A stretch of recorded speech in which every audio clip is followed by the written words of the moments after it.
With listening to what your team want, is there any particular strategy that you found most beneficial? Do you have anything internal to allow you to capture that employee voice?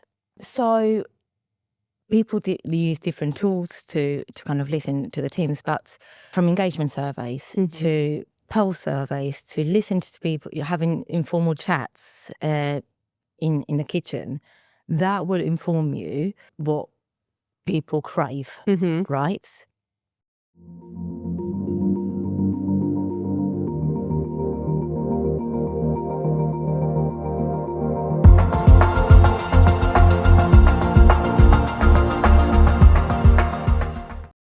Hello and welcome to the Plum Pod, where we talk about all things HR and mental health.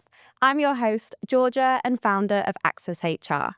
If you're wanting to think outside of the box and elevate your HR strategy, then you are definitely in the right place. Today, I'm joined by Jessie Whittington-Seren, Experienced People Director, as she shares why she is prioritizing her HR strategy as a brand strategy with the impact of improved attraction, retention, and connection. Jessie, hello. Hi. Welcome to the Plum Pod. Thank you for joining me in our London studio. Thank you for having me. I'm really excited for this conversation, particularly because today's topic is something that I know a lot of HR professionals will have never thought about, and afterwards they will jump all over it. And before we get into it, I really want our audience to know more about you and your experience and what has led you to where you are today. And the question that I have for you is, was HR part of the plan, or did this happen by chance? Definitely not by chance. I was a hairdresser by trade, along with my dad, my sister, so it's a natural kind of path for me. And then I had a few back operations, so I had to give up hairdressing. And then I did some admin work. I saw a career advisor, and HR really jumped out at me because there's so many elements of HR that you can get into, whether you want to be a generalist or you want to, specialize in L&D, employee relations. And I'm a real people person. I love speaking to people. So I tried it out and I loved it. What was the first ever HR role that you went into? The first HR role was in a consultancy as a HR coordinator, supporting the consultants that went out to businesses. And yeah, it was a real eye-opener. But I suppose I spent a good chunk of my career as well in the NHS. And that, really taught me the foundations of HR. The fundamental necessities of HR in policy writing, in recruitment, in ER, which really complex, as you can imagine. Completely. Have you carried those foundations with you to where you are now as people director? Definitely. There's a lot of red tape, as you can imagine, in the NHS. So that element I don't miss, but there's some fundamental ways of dealing with employee relation issues, for example, that's really stayed with me in the way I've moved into my roles. I love that. And today we're going to speak about a slightly different perspective, in particular, HR as a brand strategy. And I'm really obsessed with this topic because a lot of us are in a situation where we will stay in that compliance lane. And when we were talking just earlier, it was around that HR isn't just a support function. It's so much more than that. And I know a lot of people will really empathize with that as well. With the work that you're doing currently, how are you prioritizing HR as a brand strategy compared with it just being viewed as a support function? So, to me, HR is a brand strategy. Like you said, it's often thought as a support function. To me, a people function is not just a support; it's the creativity that you present to the business on how you approach things. is your culture, the way you treat people, the way the employer is seen by your teams, and that's what creates a brand. For example, we've embedded our values into everything that we do. Bring the energy, be dependable, do it together. We've embedded that into everything from onboarding to recognition. So we've revamped our career page, our job descriptions to really kind of show what influence is about. So our job descriptions don't just tell you what the role is, but it really gives our energy and our vibe. And as a result of that, we've attracted more candidates that really align with our mission. Something else that we've done is hiring training for hiring managers to really showcase our brand in every interaction they have with candidates. And that's really, enhanced our culture.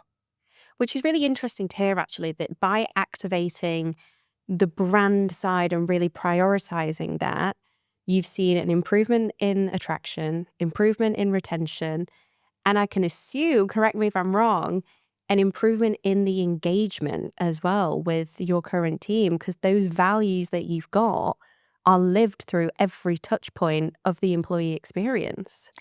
Yeah, absolutely. And what's important is that the people team, HR, whatever you call it in your business, has got the power to shape the culture in every step of the way. And it's about being creative with that. And how can we start to get the buy-in from our leaders to start to see HR as a brand strategy? I think it's about thinking outside the box and listening to your people. So a lot of people, HR professionals, have a lot of experience in different roles, but you can't just take what you've experienced in previous roles to this company. Our influencer, we are very unique, we're creative, we a diverse international team, so we have to really listen to what our team wants. With listening to what your team want, is there any particular strategy that you found most beneficial? Do you have anything internal to allow you to capture that employee voice? So people use different tools to kind of listen to the teams, but from engagement surveys to pulse surveys to listen to people, you're having informal chats in the kitchen, that will inform you what people crave, right? So how can we then start to build a strategy? You just said then that you can't, and we can't as professionals be taking our experience and knowledge from potentially our previous employer and bringing it to a new one. So how can we then start to build the strategy out? So from gathering that information, for example, what we did, we looked at what people wanted, and we got creative. So what initiatives can we implement that's going to have the most impact? So we introduced a buddy program, so people felt connected when they came onboarded with us. We introduced a learning and development policy to allow people to do internal, external training to enhance their professional development. And all these things help towards them feeling valued and connected with the business. I can also imagine as well that your middle managers and management team felt more connected because you also had the experience ironed out for your new starters during the onboarding. If you've got the onboarding all laid out, you've got the buddy system, you've got the learning and development program. From my experience, they're the sort of things that people want as part of a people strategy. Yeah, absolutely. And onboarding is often overseen, but it's so critical to an employee experience, right? Because they've got the recruitment process, but then they're onboarded to the business. They want to feel connected, and they want to make sure that they've made the right decision as well. It's a two-way relationship. So we've done a lot of work in making sure that our brand shines through to our onboarding. So we've got our co-founders, Ben and Casper, and now they do a monthly meeting with new starters around what is influencer, how they started, what the vision was, how that is linked to our values. So it makes our new starters, our employees, feel more connected to the business overall. That's really inspiring, actually, because I think a lot of founders don't always have that human touch and that human side. So having those monthly meetings, if I put myself in the shoes of a new starter, I would feel really connected with the founders and understanding more about them, where they started, because I'm on that journey with them. And that's where values really come in. So 31% of employees strongly agree that their company values align with their personal values, which is quite a low statistic. Yeah. But it's so important then for companies to bake their values into every single touch point of the employee life cycle, just like what you're doing at Influencer. Yeah. It's really important. And some of the initiatives that we've worked on as well, we introduced a peer-to-peer recognition platform called Bonusly. And the reason we did that was for two reasons. One, to embed our values further. And when you give recognition to someone on Bonusly, you have to align it to one of our values at least, or you've got three values. So, for example, 10 points for helping me with this presentation. Do it together. I really like that, though, because I think a lot of the time, companies where they fall foul is they get a set of values, they show them to the team. Maybe it's in a newsletter every 6 months, and we're not keeping that momentum with the values. And I really like, actually, that you are recognizing peer on peer, attaching the behavior that we've seen with a value, and it keeps that accountability for each of the team. Yeah, and I think what's important about values, but linked to recognition, is that it shouldn't just come from the top. Yes. Right? And it should be visible, and that's we wanted to make recognition visible. People craved recognition, right? Because we should be thanked for a job well done. We all work very hard, so we wanted something, a tool that aligned our values with recognizing people, and that's in our minds on a daily basis at work. Only just yesterday, we had our quarter, and our president from EMEA was kind of describing what our values meant to him. And it was very personal. It was really, it was great to hear from a senior leader what it meant to him. And have you found that by baking your values into each touch point of the experience, that your internal team have essentially become your biggest advocates for the brand of Influencer? Yeah, definitely. And our people are our brand, right? How we perceived, how we're seen externally, that is our brand. So the more we speak about our values, the more our teams speak to our clients about our values. That's what's going to really embed it and create our brand. I also believe that that's a message that a lot of people need to hear. There is definitely the rise of EGC, employee-generated content, that we're seeing out there. And word of mouth, I think, is one of the best strategies out there in terms of referrals, whether that is employee and candidate attraction or client attraction as well. So as a people professional with the people strategy, what other initiatives are you potentially working on at the moment, or anything recent that you've introduced to make sure that we are really focusing on HR as a brand strategy for employees to be our biggest advocates. We do have to be intentional on the initiatives that we work on to have the biggest impact for our teams. And we need to, obviously, I said before, listen. We've got an international team, and around 40% are Gen Z. Ooh.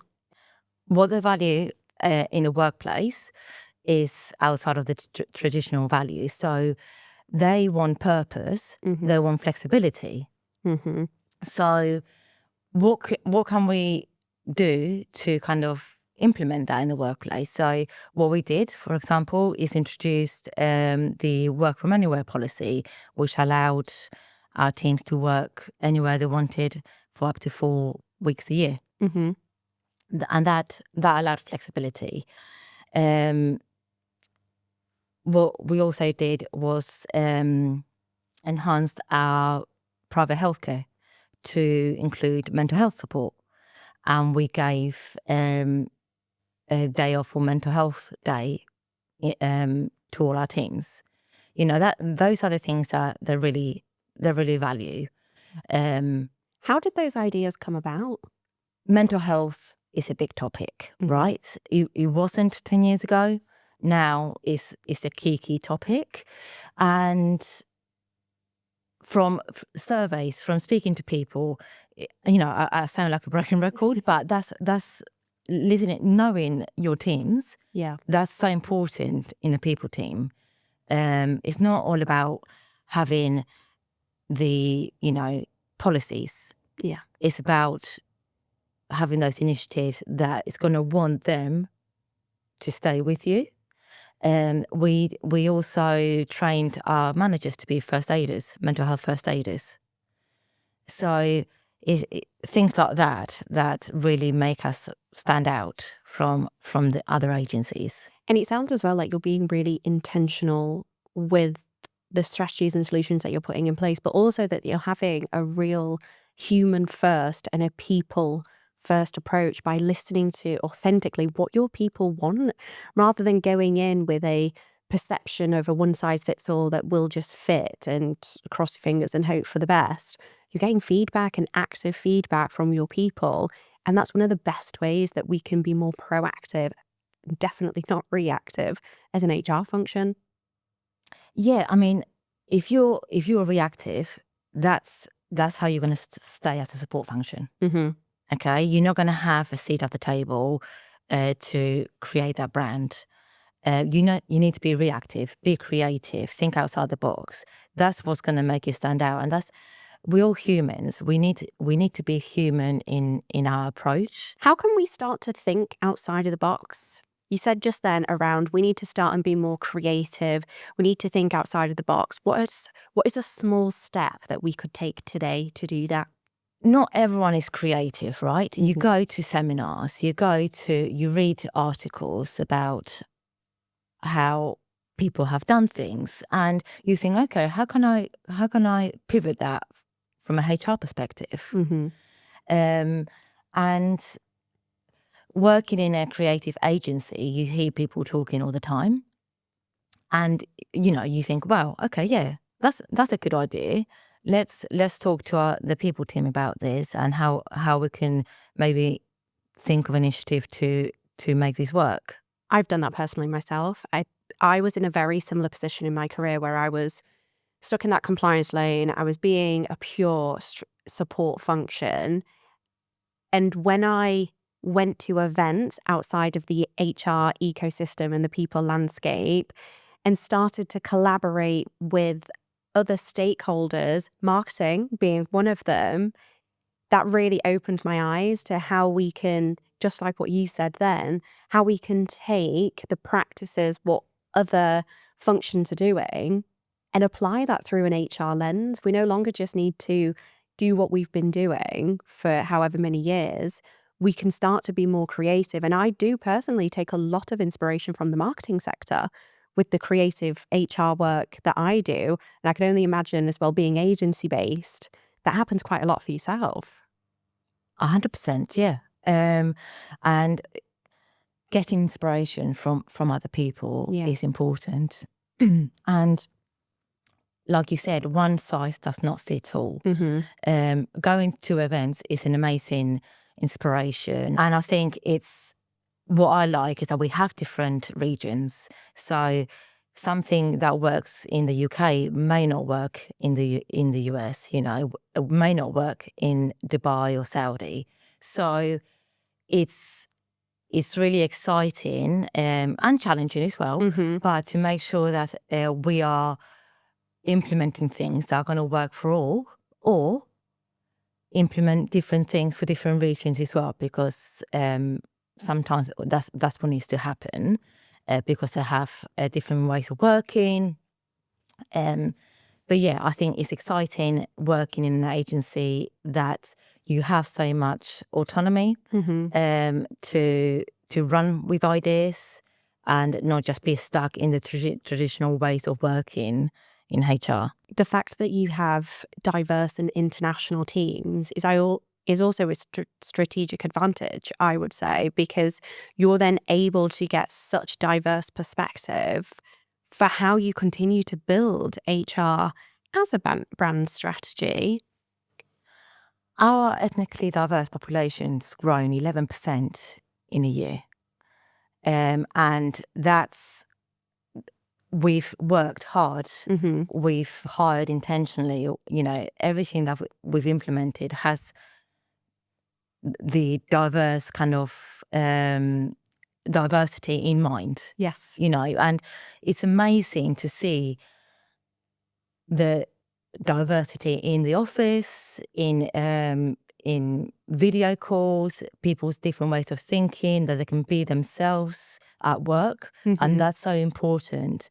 And in a creative space, you need to be able to be yourself, to be creative, to do your best work. So as a people team, we are very proud of what we achieved in the last year. Have you had any feedback from recent hires when they've potentially expressed what attracted them to influencer? I'm just trying to think now, what was it that stood out to them as part of the brand strategy that attracted them the most? Have you had any feedback on it? So a lot, you know, the work we do has a great impact on our branding, right? The way we are perceived externally. The changes that we've made to our career page, that's had a really great response. And like I said earlier about our job descriptions, it really stands out because it doesn't just talk about the role. It's like, what does great look like? In, you know, why are we a great company to work for? So little things that we've changed, and also videos from current employees why they like working at influencer. You know, that honesty and transparency. That's really gone down well with candidates. And do you have those videos as part of your new job page? Yes. Yeah. I love that. I think that's a real good eye-opener as well to what it's like working at influencer, but also from a team demographic perspective. It's all about inclusion as well. And that's where we can really showcase our brand externally and internally to our people. I think that's a really amazing addition that you're doing. Yeah, definitely. And, you know, part of our strategy is our sustainability, you know, and we've partnered with Futureproof to work on that. So we've got a lot of exciting things, you know, coming up that it just going to enhance our brand further. I love that. We spoke earlier around Gen Z and building a workforce that's also accommodatory to them in terms of what is a priority. Things like purpose, we spoke around. You've already introduced a work from anywhere scheme. Have you noticed a difference with Gen Z in particular for what else they prioritize at work? They want to grow. Yes. They want to learn, They right? do. And they want trust as well. So I've seen that many times come through. And do you have any examples of how you are creating a culture of trust, in particular with the Gen Z in mind? I think, having a hybrid policy, the working from anywhere policy, having a flexible start end time, those things create trust. You do your work as an employee, you work hard, we're not clock watching. Output over hours. Absolutely. Work smarter, not harder. So our teams work very, very hard, and that's showcased in our delivery. So we've built that trust, and our teams can see that they're trusted to do their work, whether that's at home, in the office, Jamaica, because they're working from anywhere policy is in place. So, the trust between, and the training that, our managers are great.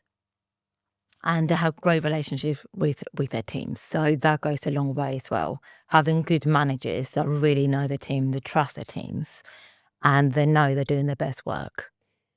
I completely agree with what you're saying there, because there are quite a lot of statistics out there as well that employees don't leave companies, they leave managers. So if you're investing in your managers to enable their people to thrive and giving them all the tools that they need to succeed as part of your people strategy, that's hand in hand a business strategy. At the end of the day, it focuses on retention, engagement, and connection that we are building with the help of our managers.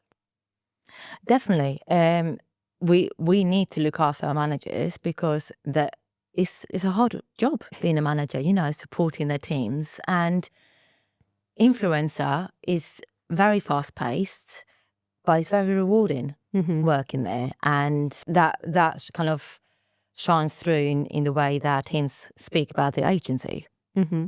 How have you got the buy-in from your board, potentially, if there's a board, or really senior management team? How have you got the buy-in from them to prioritize the people strategy, focusing it more as a brand strategy? We're very lucky that we've got a really supportive CEO, Ben, and our leaders, Luke, the president of EMEA, and Jenny, the president of North America. They're very trusting in us as a team, and knowing what, as HR professionals, we know what people want and what's going to have the biggest impact. So we're very good at collaborating together and to launching these amazing initiatives. So yeah, I think trust and collaboration into what we should focus on, what we should launch first, what's going to have the biggest impact. We're lucky that we have that trust from senior leadership. And anyone who's listening who potentially has not had that conversation with their senior leadership, and they're really wanting to, but they're not quite sure how to set the foundations up, do you have any suggestions or tips of where they can get started? So my suggestion would be, depending, your senior leadership, they might be really focused on numbers or really focused on feelings. So if they're focused on numbers, look at your exit interview data, look at your pulse data, your engagement survey data, and gather analytics on that, and then turn that into suggestions on improvements. So you need to go there with solutions and tell them how that's going to improve the issue that you take into them. So build a case for yourself, really. And if that doesn't work, try again. So my suggestion is don't give up, because yes, sometimes they might think, yes, that will work, not right now. Yeah. Okay, not right now, try again next month, because they're not saying no, but so keep trying and maybe pivot your approach a bit. Love that. A key thing you've just said there is also speak their language, not HR jargon, that I think sometimes we can again, fall back into that lane for we've got to speak to them, whether it is more data focused, like what you said, or feelings. Jessie, I have one last question for you. And the question is, looking back on your career, what is one piece of advice that you would give your younger self? Wow. Okay. I think listen to every piece of advice that you're given, and absorb everything, because from each job that you have, that's going to build your confidence and that's going to build your experience. So I'm not saying take what you learn in one job to the next, because you have to pivot your approach, but that's only going to grow your experience and make you grow as a person. So enjoy every moment, because everything that you do has a purpose in your future self. What a message to end on. I love that. And I definitely wish somebody had have told me that, because I thought I had to talk more than I should have listened in the early days of my career. And in reality, if I'd have listened to the advice and not thinking that I have all the answers, when at that point I definitely did not, it could have helped me massively. And I think anyone who's listening, they also would have wished that they'd have had that piece of advice. So thank you so much for sharing. You're welcome. And I think, as when you start off in your career, you feel you have something to prove, right? Everyone feels the same. And you don't want to say, I don't know that. Please do, because you're not going to know everything and you need to ask loads of questions. And that's the only way you're going to learn. So don't pretend you know everything, because if you do, you're not going to learn. Absolutely love that. Jessie, honestly, thank you so much for today's conversation. Really enjoyed it. And I know so many of our listeners now will be going away and think about HR as their brand strategy. So thank you. Thank you so much for having me. It's been great. Like this episode? Click here for more HR talk. And if you're just catching up, check out our previous episodes right here.